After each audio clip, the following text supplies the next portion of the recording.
Lisa Whelchel was a Mouseketeer at 13 and became a star when she landed the role of Blair on NBC's sitcom The Facts of Life. Soon after leaving show business, Lisa lost all her money from 9 seasons of television. After that, she and her husband lived on one income. As a mother of 3 small children, Lisa ended up exhausted and unmotivated. In her book, Taking Care of the Me in Mommy, Lisa's personal tips refresh overworked and overtired mothers.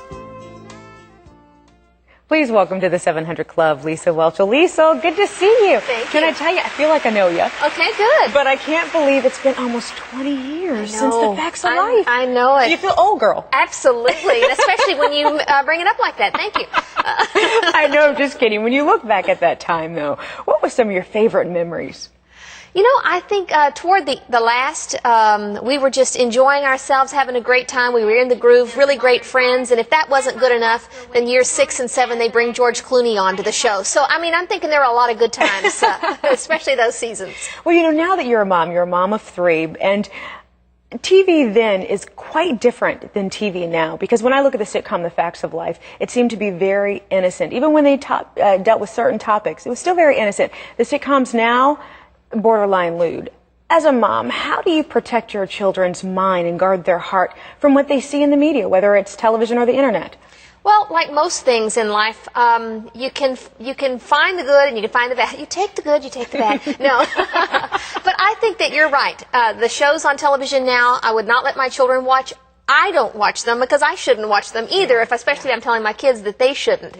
But at the same time, we can be thankful that there is cable and that there are DVDs. The Facts of Life just came out on DVD, the 1st and 2nd season. My kids love shows like Full House, and they'll watch a lot of the syndicated shows. So I'm sad about what's on the primetime television, but at the same time, I am thankful that there are options that are still wonderful. The kids love I Love Lucy. They love some of those old shows that are on Nickelodeon, so I'm thankful for that, and that is an opportunity and an option that we can offer our kids. Well, speaking of kids, let's talk about what is this, your 10th book? Yes, it is. Let's talk about your 10th book called Taking Care of the Me in Mommy, and already I love the title already. So tell me a little bit about the book. Well, you know, the book is really from my own. I have 3 kids. They were born 3 years in a row, so that meant I have 3 teenagers now, which means at one point I had 3 toddlers, 3 kids in diapers, and so at each point, as you know, it can be very exhausting, and I love being a mom, and I thought that to be the better mom, I just needed to give and give and give some more, and that was my duty as a mom, as in my privilege. And that's true, but at the same time, the reality is, if you just give and give and give and don't learn how to receive, then you're not going to have anything left to give, and you're going to burn out. And so I had to learn that it was not selfish to draw away and receive, but that actually I could be a better mom by taking a little bit of time to refresh myself, body, soul, and spirit. My family's well-being depends on my well-being, and so I needed to take care of that. Absolutely. In your book, you have three points that moms should focus on. What are those 3 points? Well, that body, soul, and spirit, and that I think a lot of of course, first and foremost, if you can't do anything, if you're too busy to do anything, at least find a few minutes a day to draw away and refresh by just connecting with the Lord, be in His Word, in prayer, in worship, just being still before Him, just being filled with Him. Above all, that's the main thing. But that also, I think, a lot is written in the secular world about taking care of our bodies, and that is so true. I mean, if you're exhausted and worn out and you don't have any energy, then you're not going to be able to be the best mom. I don't know that enough is written about the fact that we are created body, soul, and spirit, and we do need that there is a place to take care of our soul. There's a place to be serious about having fun, about nurturing friendships, about enjoying a hobby, God is a creative God. That is not a bad thing to spend time creating something that's just for fun. And so I think that we need to focus on every area and be very balanced. Well, you know, it's interesting, Lisa, when I first read your book, the one thing that really struck me was when I first became a mom, my prayer time, it was really difficult to set time just to pray, because the kid woke up at like 5 o'clock in the morning. So there goes my morning prayer time.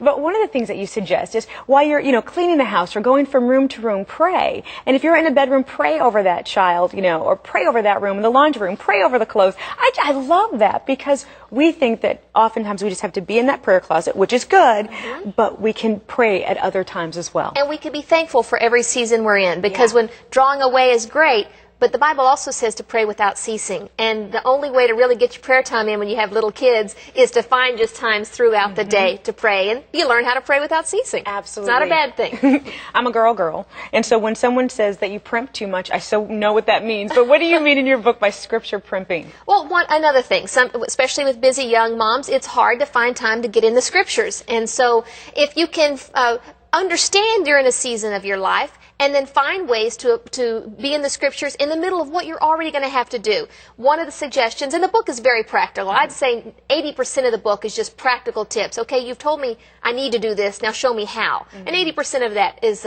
practical. And so this is one of the tips in the rest stop section of the book, and that is scripture primping. So when you're putting on your foundation, have the little card by your mirror or whatever, and then learn and memorize the scripture. I haven't memorized it, so I'm going to read it here. There you go. 1 Corinthians 3:11, for no one can lay any foundation other than the one already laid, which is Jesus Christ. So as you're doing that, if you read this every day, you're going to be able to hide the word in your heart. Or your lipstick, truthful lips endure forever, but a lying tongue is but for a moment. Just doing what you're already doing, but incorporating the word into your daily routine, kind of like the prayer with the laundry when you're folding their pants, you know, pray for where their legs go and where they take them. Just incorporate it so it's not so much a duty and a discipline as much as it is a way of life. Excellent. Well, thank you so much. It's called Taking Care of Me and the Mommy. Lisa, God bless you for being here.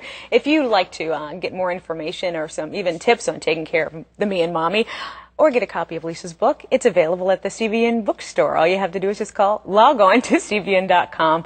Or if you'd like Lisa to be your personal mom coach, check that out. All you have to do is just log on to cbn.com, and we will link you to her personal website, and she can do that as well. Once again, thank you so much for being here, and I'm going to throw it back over to Pat.